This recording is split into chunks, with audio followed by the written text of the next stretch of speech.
إن الحمد لله نحمده ونستعينه ونستغفره ونعوذ بالله من شرور أنفسنا ومن سيئات أعمالنا.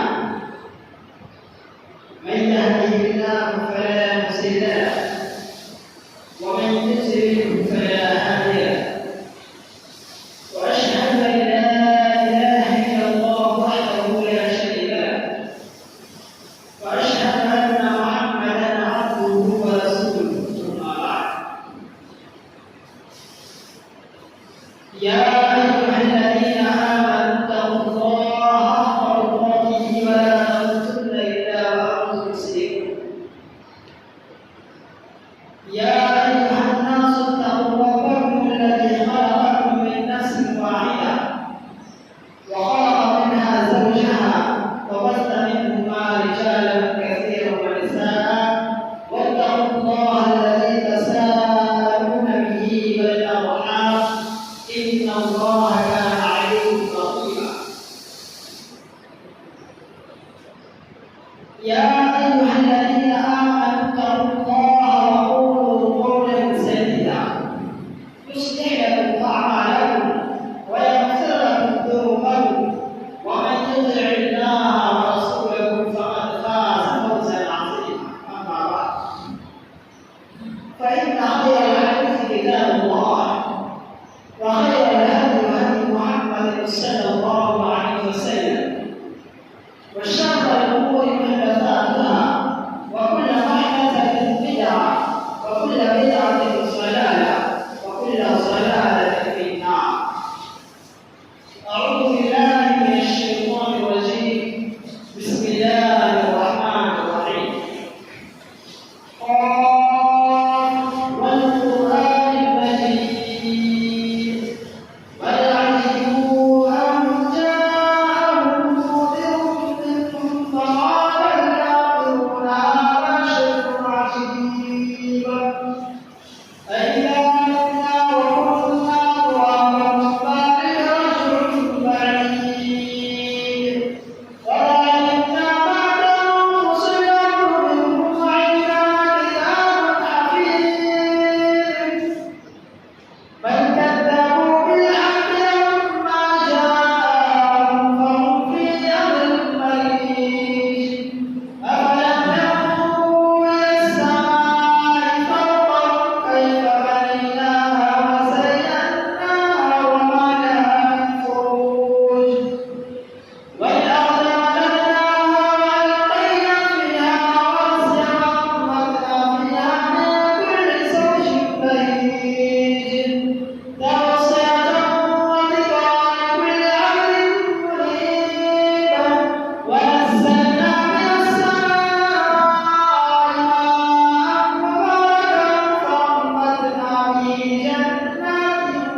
छोड़िए, बल्कि हमारे सिरात मुस्तकीम पर लाने के राह रास्त पर लाने के रब्बुल आलमीन ने बेशुमार अंबियाओं को इस दारी माल के तरफ रसूल फरमाया। रब्बुल आलमीन उन तमाम अंबियाओं पर दुरूद शरीफ नाज़िल हो, बिलखुसूस हमारे नबी अहमद मुस्तफा सल्लल्लाहु अलैहि वसल्लम पर लाखों करोड़ दुरूद शरीफ नाज़िल हो। अल्लाहुम्मा सल्लि अलैहि वसल्लम बारिक अलैहि। हाज़िरीन इज्तिमाअ, मैंने खुतबे मुस्तफा के बाद कुरान हकीम से सूरह अल-हज सूरह नंबर 22 आयत नंबर 1 की तिलावत की है। इस मुनासबत से मैं जिस उन्वान पर, जिस टॉपिक पर, जिस विषय पर गुफ्तगू करना चाहता हूँ वह है क़यामत की घोषणा। उनके मनाज़िर, क़यामत के मंज़र कैसे होंगे, उनकी घोषणाओं के मुताबिक इंशाअल्लाह अज़ीज़ बात करूँगा। सामईन किराम, जिन चीज़ों पर ईमान लाए बगैर हम मोमिन नहीं हो सकते, हमारा ईमान कंप्लीट नहीं हो सकता, हमारा ईमान रब्बुल आलमीन के यहाँ एक्सेप्टेबल नहीं हो सकता। उन चीज़ों में से एक बहुत ही इम्पोर्टेंट चीज़, बहुत ही अहम चीज़ ईमान बिल आखिरत, आखिरत के दिन पर ईमान आना, यानी क़यामत के दिन पर ईमान आना। क़यामत आएगी, आखिरत कायम होगी, इस पर तमाम ईमान वाले लोगों का पूरा यकीन होना चाहिए और ये मुकम्मल पुख्तगी के साथ ये दिल में यकीन होना चाहिए कि क़यामत आएगी, आखिरत कायम होगी, इसमें कोई शक नहीं। कुफ़ार मुश्रिकीन क़यामत को झुठलाते हैं, उनका इनकार करते हैं। रब्बुल आलमीन कुरान हकीम के अंदर इरशाद फरमाते हैं,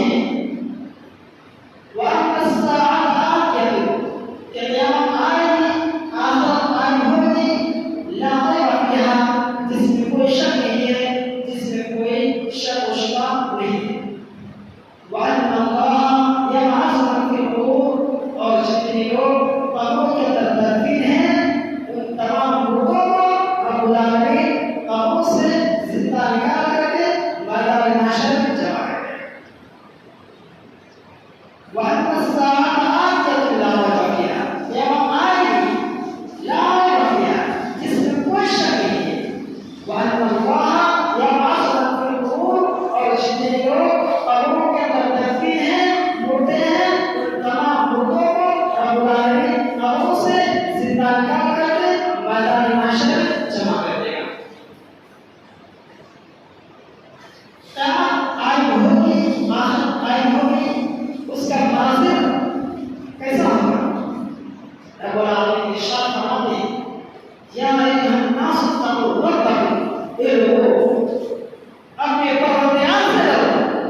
आयत करीमा से पता चला कि क़यामत का दिन बहुत ही डरावना का दिन होगा, बहुत ही भयंकर और बहुत डेंजर दिन होगा। कि उस दिन औरतें अपने दूध पीते बच्चे को भी भूल जाएंगी और अपने हमल साबित हो जाएंगी, यानी डर और वहशत और खौफ की वजह से हमल वाली औरतें उनके हमल गिर जाएंगे, साबित हो जाएंगे। वरना सुना और लोग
की रोशनी खत्म हो जाती है, चांद बेनूर हो जाता है। लेकिन मैदान महशर में कल क़यामत के दिन जो मंजर होगा वह खसफ़ल क़मर, या रब्बुल आलमीन चांद को बेनूर कर दिया। उसके बाद चांद में फिर कभी रोशनी नहीं आई। खसफ़ल क़मर व जुमिअ अश-शम्स वल क़मर, और क़यामत के दिन रब्बुल आलमीन चांद और सूरज को एक जगह जमा कर व जुमिअ अश-शम्स वल क़मर यक़ूलु अल-इंसान यौमइज़िन अय्न अल-मफ़र। उस इंसान कहेगा कि आज भागने की जगह कहाँ है। लोग क़यामत की डर और वहशत और उनकी डरावनी को देख कर के लोग भागने की जगह तलाश करेंगे। यौमइज़िन अय्न अल-मफ़र, रब्बुल आलमीन कहेंगे कल्ला ला वज़र, तुम्हारे आज कहीं भी छुपने की जगह नहीं है, कहीं हमारे दरबार से तुम हट नहीं सकते हैं, हमारे दरबार में जरूर व जरूर हाजिर होना है। कल्ला ला वज़र इला रब्बिका यौमइज़िन मुस्तक़र, बल्कि आज तो हमारे दरबार में तुम्हारा जाए रहा है। आज के दिन तुम हमें हमारे दरबार में तुम्हें खड़ा होना है। आज के दिन हमें तुम्हें जो तुम दुनिया के अंदर किए हो उन तमाम कामों का हमें हिसाब देना होगा। आज दुनिया के अंदर इंसान अपनी बीवी से, अपने बच्चे से, अपने औलाद से कितनी मोहब्बत करते हैं, कितने शफ़क़त और मोहब्बत भरे अल्फाज से उन्हें मुख़ातब करते हैं और उन्हें कितने मोहब्बत से पेश आते हैं। लेकिन कल क़यामत का दिन होगा, मैदान महशर का दिन होगा, कोई किसी का काम नहीं आएगा। रब्बुल आलमीन इरशाद फरमाते हैं यौम यफ़िरुल मर्'उ मिन अख़ीही, कल क़यामत का दिन होगा, आखिरत का दिन होगा, कोई किसी का काम नहीं आएगा। भाई भाई भाई, एक भाई दूसरे भाई से दूर भागेगा। यौम यफ़िरुल मर्'उ मिन अख़ीही, उस दिन क़यामत के दिन एक भाई दूसरे भाई को लेकर के दूर भागेगा। यौम यफ़िरुल मर्'उ मिन अख़ीही व उम्मिही व अबीही, और उस दिन लोग अपनी माँ और अपने बाप से दूर भागेगा। व उम्मिही व अबीही व साहिबतिही व बनीही, लोग अपनी बीवी और अपने औलाद से दूर भागेगा। क़यामत का मंज़र होगा, कोई किसी का काम नहीं देगा। आज दुनिया के अंदर एक भाई दूसरे भाई से कितने मोहब्बत करते हैं, लेकिन कल क़यामत का दिन होगा, कोई किसी का काम नहीं आएगा। लोग एक नेकी दूसरे भाई से लेने के लिए उनसे कितने प्रयास करेंगे, उनसे कितनी सिफारिश करेंगे, लेकिन किसी को नहीं। आज हमें रब्बुल आलमीन ने ज़िंदगी अता की है, रब्बुल आलमीन ने हमें वक्त अता फरमाया है। आज हमें इस वक्त को रब्बुल आलमीन की दरबार में, रब्बुल आलमीन की इबादत में ज़्यादा से ज़्यादा लगाएं। कल क़यामत का दिन होगा, लोग एक नेकी की वजह अपने तमाम रिश्तेदारों को, अपने तमाम खानदान वालों को रब्बुल आलमीन से कहेगा रब्बुल आलमीन तो हमें तमाम हमारे रिश्तेदारों को ले लो, लेकिन हमें जहन्नम का आग से बचा। लेकिन जहन्नम का अज़ाब बहुत सख्त होगा, क़यामत का अज़ाब बहुत ही डेंजर चीज़ होगा। रब्बुल आलमीन इरशाद फरमाते हैं अल-यौम नख़्तिमु अला अफ़वाहिहिम, कल क़यामत के दिन कायम होगा,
रब्बुल आलमीन उनके मुंह पर लगाम लगा देगा, उनके मुंह पर मुहर लगा देगा। वतशद्दु अर्जुलुहुम बिमा कानू यक्सिबून, और उनकी पाँव उनके खिलाफ गवाही देगी। अगर उनके आवश्यक अच्छे अमाल किए होंगे, नेक अमाल किए होंगे, तो उनके हक में गवाही देगी। रब्बुल आलमीन उनकी गवाही को कबूल करेगा। अगर वही शख्स बुरे अमाल के होंगे तो उनकी उन्हें जहन्नम में दाखिल करेगा। और जहन्नम का अज़ाब कैसा सख्त होगा, रब्बुल आलमीन इरशाद फरमाते हैं, फमिनहुम मन आमन बिही व मिनहुम मन सद्दा, जिन लोगों ने हमारे आयतों का इनकार किया, जिन्होंने क़यामत का इनकार किया, आखिरत का इनकार किया, आखिरत को जिन्होंने झुठला दिया, कब्र के अज़ाब को जिन्होंने झुठला दिया, इनकार कर दिया, फमिनहुम मन आमन बिही व मिनहुम मन सद्दा व कफ़ा बिजहन्नम सईरा। उनके लिए दर्दनाक अज़ाब है, दर्दनाक अज़ाब है, जहन्नम की दहकती हुई आग है। कुल्लमा नज़जत जुलूदुहुम बद्दलनाहुम जुलूदन गयरहा लियज़ूक़ुल अज़ाब। जब जब इंसानों के चमड़ियाँ जलकर राख हो जाएगी, बद्दलनाहुम जुलूदन गयरहा, तो हम उनकी चमड़ियों को दूसरी नई चमड़ी पैदा कर देंगे। यानी जब जहन्नम के अंदर इंसानों को दाखिल कर दिया जाएगा तो उनके बदन, उनके हिस्से तमाम जलकर राख हो जाएंगे। जब इंसानों के बदन के कुछ हिस्सा आग में जलकर राख हो जाए तो फिर दूसरी मरतबा उसे कुछ महसूस भी नहीं होगा, मालूम भी नहीं होगा। लेकिन रब्बुल आलमीन इरशाद फरमाते हैं कि जब उनके चमड़ियाँ जलकर राख हो जाएगी तो हम उसकी जगह नई चमड़ियाँ पैदा कर देंगे, लियज़ूक़ुल अज़ाब, ताकि वो जहन्नम का अज़ाब को अच्छी तरीके से चख सके। जहन्नम का अज़ाब बहुत ही सख्त है, बहुत ही खतरनाक है। और वो आग इतनी, दुनिया के अंदर जो आग हम इस्तेमाल करते हैं, इस आग से 69 गुना ज्यादा सख्त है। आज हम दुनिया की आग को हम बर्दाश्त नहीं कर सकते हैं, तो जहन्नम का आग हम कैसे बर्दाश्त कर सकते हैं? कभी हमने बोला क्या? कभी हमने सोचा नहीं? मेरे भाई और दोस्तों, रब्बुल आलमीन ने हमें वक्त अता फरमाई है, रब्बुल आलमीन ने हमें जो जिंदगी अता की है, इस जिंदगी को, इस वक्त को ज्यादा से ज्यादा रब्बुल आलमीन के दरबार में नेक अमाल में लगाए। क्योंकि इंसान को जिंदगी एक ही मरतबा मिलती है, फिर दूसरी मरतबा नहीं मिलती। इसलिए रब्बुल आलमीन ने हमें जो जिंदगी अता की है, रब्बुल आलमीन ने जो हमें वक्त अता किया है, इस वक्त को ज्यादा से ज्यादा रब्बुल आलमीन की इबादत में लगाएं, नेक अमाल में लगाएं। क्योंकि क़यामत का अज़ाब और जहन्नम का अज़ाब बहुत ही खतरनाक चीज़ है, उसके अज़ाब से कोई बच नहीं सकता। रब्बुल आलमीन से दुआ करूं, इलाही आलमीन, तो हम तमाम